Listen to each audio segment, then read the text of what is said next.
এর মধ্যে জুলাই সনদে যে ধাপগুলো আছে, আমরা যদি দেখি যে বাংলাদেশে সবচেয়ে নির্ভরযোগ্য যে নির্বাচনগুলো হয়েছে, আমরা যদি দেখি 91, 96 এবং 2001 সালের নির্বাচন ছিল সবচেয়ে গ্রহণযোগ্য, এবং প্রত্যেকটা নির্বাচন ছিল এই বাংলাদেশের তত্ত্বাবধায়ক সরকারের অধীনে।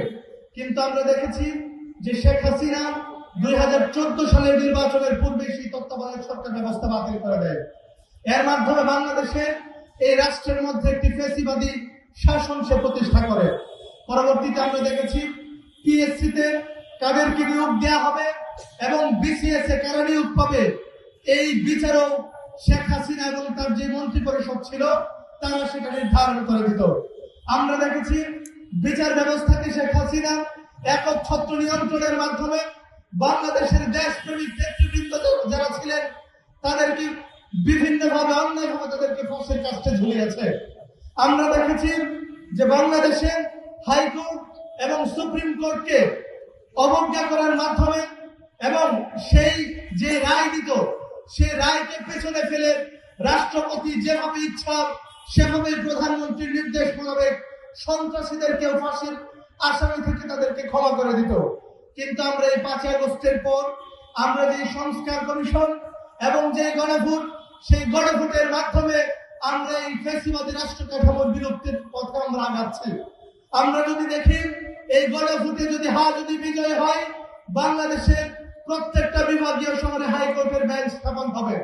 আমার সেই পঞ্চগড়ের, আমার সেই সন্দ্বীপের, আমার সেই প্রত্যন্ত অঞ্চলের কোনো ভাইকে ঢাকায় আসতে হবে না, তার বিভাগীয় শহরেই সে তার বিচার সে পাবে। আমরা যদি দেখি যে বাংলাদেশের কেবলমাত্র প্রধানমন্ত্রী যেই নির্দেশ দিতেন সেই নির্দেশ মতেই বাংলাদেশের সকল শাসন ব্যবস্থা পরিচালিত হতো। বাংলাদেশে ক্ষমতার কোনো ভারসাম্য ছিল না। কিন্তু এই গণভোটের মাধ্যমে বাংলাদেশে কেবলমাত্র প্রধানমন্ত্রী নয়, বাংলাদেশের রাষ্ট্রপতির মাধ্যমে বাংলাদেশ শাসিত হবে। সংগ্রামে উপস্থিতি, আমরা যদি দেখি এই গণভোটে বিএনপি শুরু থেকেই সেই সংস্কার প্রস্তাবনায় নোট অফ ডিসেন্ট দিয়েছে। তারা দুর্নীতি দমন কমিশনকে তারা স্বাধীন হইতে দিতে চায় না, তারা বিচার ব্যবস্থাকে স্বাধীন থাকতে দিতে চায় না, তারা পিএসসি কে স্বাধীন হতে দিতে চায় না। আমরা যদি দেখি এই গণভোটের মাধ্যমে প্রত্যেকটা সংগঠন, প্রত্যেকটা সংস্থা স্বাধীন হবে। আমরা বাংলাদেশের সকল জনতাকে এই গণভোটে হাতে বিজয় করার মাধ্যমে একটি স্বাধীন, একটি সার্বভৌম, একটি ভারতীয় আধিপত্যমুক্ত একটি বাংলাদেশ আমরা গঠন করতে চাই।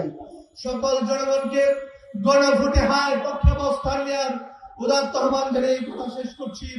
আসসালামু আলাইকুম ওয়া রাহমাতুল্লাহ।